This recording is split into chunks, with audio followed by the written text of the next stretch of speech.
صبح 8:46 American year lines کی flight 11 north tower سے ٹکراتی ہے. دنیا کو لگا کہ یہ ایک خوفناک حادثہ ہے.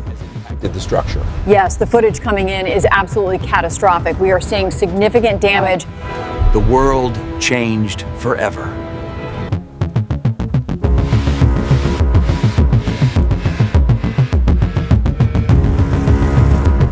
تاریخ میں کچھ دن ایسے ہوتے ہیں جو صرف کیلنڈر کی تاریخ نہیں رہتے بلکہ وقت کو 2 حصوں میں تقسیم کر دیتے ہیں، اس سے پہلے اور اس کے بعد. 11 ستمبر 2001 یہ وہ دن تھا جب دنیا کی واحد super power United state of America نے اپنے ہی گھر میں قیامت کا منظر دیکھا. مین ہیٹن کی سڑکوں پر راکھ اور دھول کا طوفان تھا اور واشنگٹن کے ایوانوں میں خوف اور غصے کی آمیزش. لیکن یہ کہانی صرف گرتی ہوئی عمارتوں کی نہیں ہے، یہ کہانی ہے ایک انسان کے تعاقب کی، ایک ایسا تعاقب جو انسانی تاریخ کا سب سے مہنگا، سب سے پیچیدہ اور سب سے طویل آپریشن بن گیا. ایک طرف 300 ملین کی آبادی والا امریکہ اور اس کی کھربوں ڈالر کی ٹیکنالوجی، اور دوسری طرف ایک ایسا شخص جو غاروں میں بیٹھ کر دنیا کو چیلنج کر رہا تھا. آج کی اس ویڈیو میں ہم ان 10 سالوں کا سفر طے کریں گے. ہم دیکھیں گے کہ کیسے CIA ناکام ہوئی،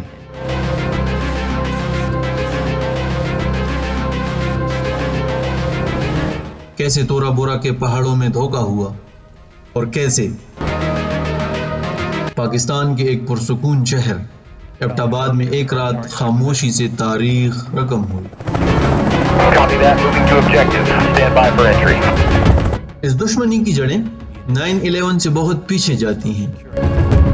1979 میں جب سوویت یونین نے افغانستان پر حملہ کیا تو امریکہ کو ایک اتحادی کی ضرورت تھی. تب ایک نوجوان سعودی عرب سے اپنی بے پناہ دولت چھوڑ کر افغان پہاڑوں میں آیا. اس کا نام تھا اسامہ بن لادن. یہ وہ دور تھا جب CIA اور اسامہ کا مقصد ایک تھا، سوویت یونین کی شکست. لیکن تاریخ گواہ ہے کہ اکثر پرانے دوست ہی سب سے خطرناک دشمن بن جاتے ہیں. 1990 میں جب صدام حسین نے کویت پر حملہ کیا تو اسامہ نے سعودی شاہی خاندان کو پیشکش کی کہ وہ اپنے مجاہدین کے ساتھ مکہ اور مدینہ کی حفاظت کرے گا. لیکن سعودی حکومت نے انکار کر دیا اور امریکی فوج کو مقدس سرزمین پر آنے کی اجازت دے دی. یہ وہ لمحہ تھا جس نے اسامہ کی سوچ بدل دی. اسے لگا کہ اسلام کے مقدس مقامات پر کفار کے قدم پڑ چکے ہیں. اس نے اپنی بندوق کا رخ روس سے ہٹا کر امریکہ کی طرف موڑ لیا. 9/11 اچانک نہیں ہوا تھا. اسامہ 1990 کی دہائی میں بار بار امریکہ کو وارننگ دے رہا تھا. 1998 میں امریکی سفارتخانوں پر حملے ہوئے، پھر USS کول پر حملہ ہوا. انٹیلیجنس ایجنسیوں کے پاس سگنل موجود تھے، فائلیں بھری ہوئی تھیں، لیکن کسی نے یقین نہیں کیا کہ یہ شخص امریکہ کی سرزمین پر اتنا بڑا زخم لگا سکتا ہے. صبح 8:46 امریکن ایئر لائنز کی فلائٹ 11 نارتھ ٹاور سے ٹکراتی ہے. دنیا کو لگا کہ یہ ایک خوفناک حادثہ ہے. Yes, the footage coming in is absolutely catastrophic. We are seeing significant damage. لیکن ٹھیک 17 منٹ بعد جب یونائٹڈ ایئر لائنز 175 ساؤتھ ٹاور میں گھسی تو پوری دنیا جان گئی کہ امریکہ حالت جنگ میں ہے. اس دن امریکہ کا پورا ڈیفنس سسٹم مفلوج ہو کر رہ گیا تھا. صدر بش اس وقت فلوریڈا کے ایک اسکول میں بچوں کو کہانی سنا رہے تھے جب چیف آف سٹاف نے ان کے کان میں سرگوشی کی، مسٹر پریزیڈنٹ، امریکہ پر حملہ ہو چکا ہے. اس ایک جملے نے جارج بش کی صدارت اور دنیا کی سیاست کو ہمیشہ کے لیے بدل دیا. اسی رات ملبے کے ڈھیر سے دھواں اٹھ رہا تھا اور وائٹ ہاؤس میں جنگی نقشے بچھائے جا رہے تھے. امریکہ کا مقصد صاف تھا، القاعدہ کو ختم کرنا اور طالبان کو سزا دینا جنہوں نے اسامہ کو پناہ دی تھی. CIA کے ایجنٹس پیسوں سے بھرے سوٹ کیس لے کر افغانستان پہنچ چکے تھے۔ مقصد صرف ایک تھا، بن لادن کا سر۔ دسمبر 2001 کابل فتح ہو چکا تھا اور طالبان بھاگ چکے تھے۔ انٹیلیجنس رپورٹس کنفرم تھیں کہ اسامہ بن لادن تورا بورا کے پہاڑی سلسلے میں چھپا ہوا ہے، جسے دنیا کا سب سے محفوظ قدرتی قلعہ کہا جاتا ہے۔ یہ وہ موقع تھا جہاں امریکہ جنگ جیت سکتا تھا۔ ڈیلٹا فورسز کے کمانڈرز نے درخواست کی کہ پیچھے کے راستے بند کرنے کے لیے امریکی فوج اتاری جائے تاکہ اسامہ پاکستان نہ بھاگ سکے، لیکن سینٹرل کمانڈ نے یہ غلطی کی کہ انہوں نے مقامی افغان جنگجوؤں پر بھروسہ کیا اور اپنی فوج نہیں بھیجی۔ نتیجہ وہی ہوا جس کا ڈر تھا۔ امریکی طیارے اوپر سے بمباری کرتے رہے اور نیچے اندھیروں کا فائدہ اٹھا کر اسامہ بن لادن اپنے وفادار ساتھیوں کے ساتھ برفانی راستوں سے ہوتا ہوا پاکستان کے قبائلی علاقے میں داخل ہو گیا۔ وہ امریکہ کی مٹھی میں تھا اور پھر ریت کی طرح پھسل گیا۔ اگلے کئی سالوں تک وہ ایک بھوت بن گیا۔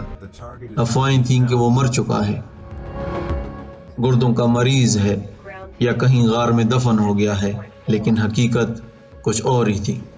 2005، 2007، 2009 سال گزرتے گئے، لیکن CIA کے پاس کچھ نہیں تھا۔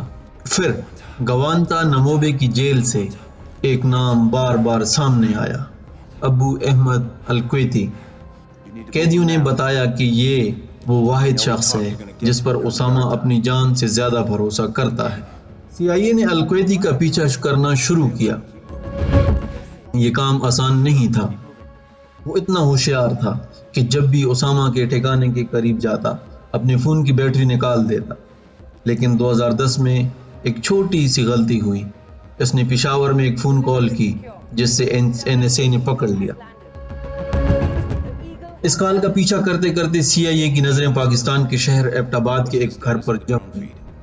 یہ گھر عجیب تھا، عام گھروں سے 8 گنا بڑا، 18 فٹ اونچی دیواریں، اور سب سے عجیب بات، اس گھر میں کوئی انٹرنیٹ یا فون کنیکشن نہیں تھا۔ CIA نے آسمان سے نگرانی شروع کی۔ انہیں صحن میں ایک شخص روزانہ چہل قدمی کرتا نظر آتا، جسے انہوں نے دی پیسر کا نام دیا۔ وہ کبھی اوپر کی طرف نہیں دیکھتا تھا۔ CIA کے ڈائریکٹر لیون پینیٹا کو یقین ہو چلا تھا کہ یہ وہی ہے۔ 1 مئی 2011 کی رات، چاند نہیں نکلا۔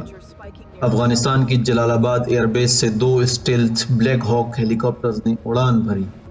ان میں سوار تھے نیوی سیل ٹیم کے 23 بہترین کمانڈوز۔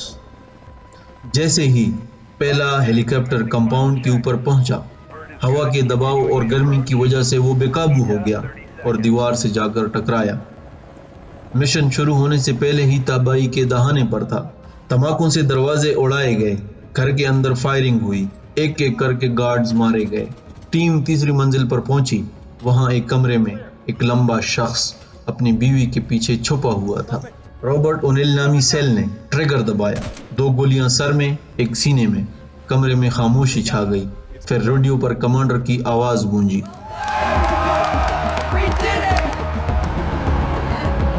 اسامہ کی لاش کو افغانستان لایا گیا، شناخت کی گئی اور پھر USS کارل ونسن بحری جہاز سے بحیرہ عرب کے گہرے پانیوں کے سپرد کر دیا گیا۔ امریکہ نہیں چاہتا تھا کہ اس کی قبر دنیا میں کہیں بھی ہو جو اس کے ماننے والوں کے لیے زیارت گاہ بن جائے۔ اسامہ بن لادن مارا گیا، لیکن اپنے پیچھے ایک ایسی دنیا چھوڑ گیا جو پہلے سے زیادہ غیر محفوظ تھی۔ یہ جنگ جو 3000 جانوں کے بدلے شروع ہوئی تھی، اس نے لاکھوں جانیں لی اور کھربوں ڈالر راکھ کر دیے۔ سوال یہ ہے کہ کیا بدلہ انصاف ہوتا ہے؟ اور کیا دہشت گردی ایک شخص کے مرنے سے ختم ہو سکتی ہے؟ اس کا جواب تاریخ دے گی۔ اگر آپ کو ہماری یہ تفصیلی کوشش پسند آئی تو ویڈیو کو لائک کریں اور ہمیں کمنٹس میں بتائیں کہ اگلی ڈاکیومنٹری کس ٹاپک پر ہونی چاہیے۔ اللہ حافظ۔